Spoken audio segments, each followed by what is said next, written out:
What's up, everybody? Welcome to Podcast Now Plus. I'm Alex, and in this video, I want to talk about the Ubisoft Star Wars game and just how massive it sounds. Now, a lot of it comes from leaks. They've been relatively quiet on it, right? We know it exists. We can have some idea, like, you think of the team that's making it, and you think of the Division. That's probably the first thing that a lot of people would think of. You also think of the heavy workload that team of Massive has, because they're working on Avatar, and at the same time, working on this gigantic sounding Star Wars game. So they tweeted a few days back that this was going to be, a gigantic year. It's going to be a huge year. And then they kind of reiterated that they weren't talking about we're going to celebrate the game coming out this year. We were talking about the team. It's going to be a big year for the team. Now, I still think that means several things. I think that means we see it this year 100%. I really do believe that. Whether the game comes out in the PS6 generation or maybe in 2 or so years, that remains to be seen. But I do think we'll get a little taste of what the game is going to look like this year.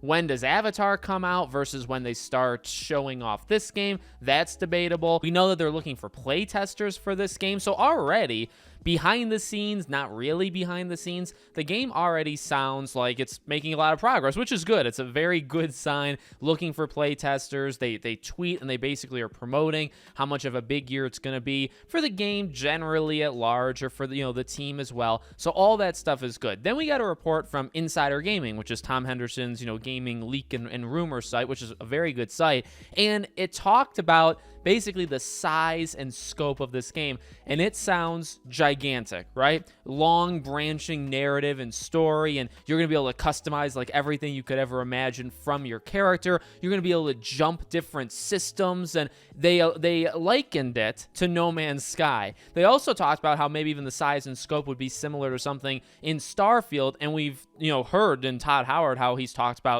basically again the size and scope of Starfield, being able to land on all these planets and mining them and all that kind of stuff. So this game, this Ubisoft Star Wars game, does sound absolutely gigantic. Now, I am met with kind of a pro-con there, right? On one side of it, I'm very excited.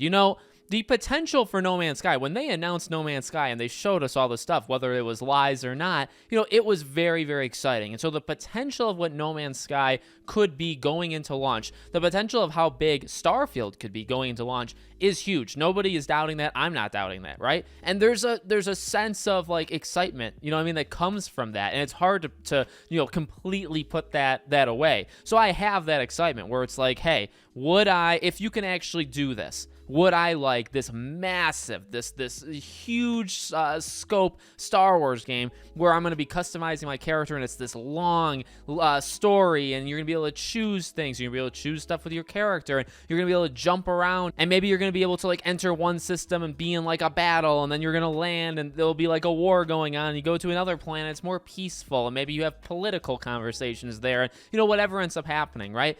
Does that sound incredible? Of course.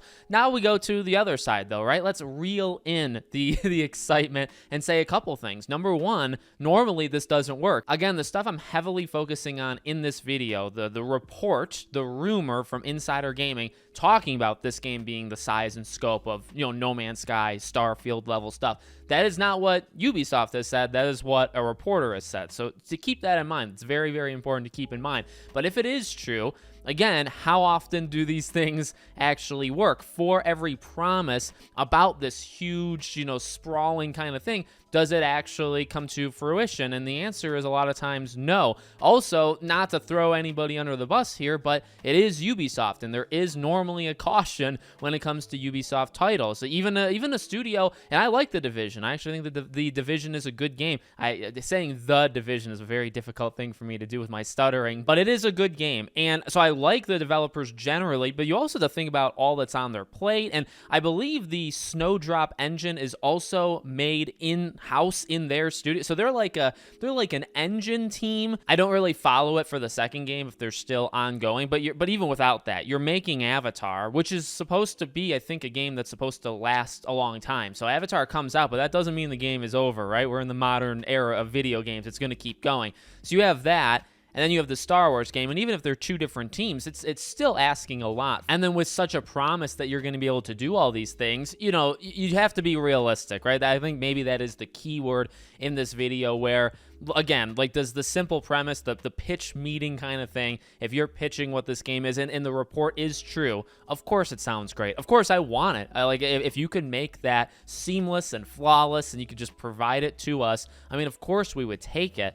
but can you actually do it? And what does that mean for future stuff, right? Like, does that mean it's a game built with live service, in its DNA, where, it's a big game and it's all this, different systems you're going to be able to go to, planets you're going to be able to go to, but it's a game that's ongoing, so we will provide more content for you as the months go on. There's a lot that you still don't know. All of that report is true, of course, right? So let me know what you guys think. I agree with them. I think it's going to be a big year for the game. I think, again, we'll see it for the first time, hear about it kind of officially, maybe try to pitch what the scope and size of the game is. If you can do that in 2023, get us ready for what we can expect even before we see it, and it's official. I think that would maybe even be a good idea as well. But let me know what you think. Make sure you guys are subscribed, bell icon turned on. I hope to see you all on the next one.